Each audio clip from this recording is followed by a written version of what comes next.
السلام علیکم ناظرین، اردو دنیا کی ویڈیو میں ایک بار پھر سے خوش آمدید۔ مدھیہ پردیش کے دارالحکومت بھوپال میں عالمی تبلیغی اجتماع کی تاریخ کا اعلان کر دیا گیا ہے۔ کورونا قہر کے سبب 2020 اور 2021 میں عالمی تبلیغی اجتماع کا انعقاد نہیں ہو سکا تھا، لیکن امسال حالات سازگار ہونے کے بعد مقامی انتظامیہ کی اجازت مل گئی۔ عالمی اجتماع کمیٹی نے 4 روزہ عالمی تبلیغی اجتماع کا انعقاد 18 نومبر 2022 سے کرنے کا فیصلہ کیا ہے۔ تبلیغی اجتماع کا آغاز 18 نومبر سے درس قرآن سے ہوگا اور 21 نومبر کو اجتماعی دعا کے ساتھ اختتام پذیر ہوگا۔ عالمی اجتماع میں بیرون ممالک سے آنے والی جماعتوں کو لے کر ابھی تک کوئی فیصلہ نہیں ہو سکا ہے۔ واضح رہے کہ مساجد کے شہر بھوپال میں عالمی تبلیغی اجتماع کی بنیاد 1944 میں رکھی گئی تھی۔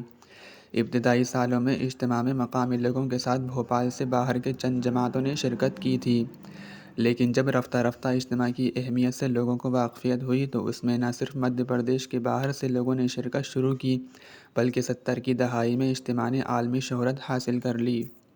سن 2019 کے عالمی اجتماع میں 22 ممالک کی جماعتوں کے ساتھ 15 لاکھ سے زائد فرزندان توحید نے شرکت کی تھی۔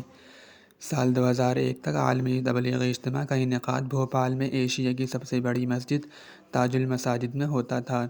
جب تاج المساجد نے اپنی تنگ دامنی کی شکایت کی تو عالمی تبلیغی اجتماع کو تاج المساجد سے بھوپال کے اسلام نگر سے متصل اینٹ کھیڑی میں منتقل کر دیا گیا۔ امسال بھی عالمی اجتماع کا انعقاد بھوپال میں اینٹ کھیڑی میں ہی ہوگا۔ 4 روزہ عالمی تبلیغی اجتماع کے انعقاد اور اس کی تیاریوں سے متعلق عالمی اجتماع کمیٹی کے ترجمان حاجی عتیق الاسلام سے بات کی تو انہوں نے بتایا کہ 4 روزہ عالمی تبلیغی اجتماع کا آغاز 18 نومبر سے ہوگا اور 21 نومبر کو اجتماعی دعا کے ساتھ اختتام پذیر ہوگا۔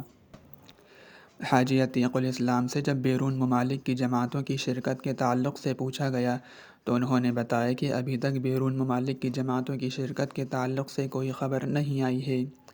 بیرون ممالک سے جماعتیں آئیں گی کہ نہیں، اس تعلق سے ابھی کچھ نہیں کہا جا سکتا۔ اگر بیرون ممالک سے کوئی جماعت آتی ہے تو اس کا استقبال ہے، اور نہیں آتی ہے تو بھی عالمی اجتماع اپنی روایت کے مطابق منعقد ہوگا۔ ہمارا مقصد اللہ کا پیغام اللہ کے بندوں تک پہنچانا ہے۔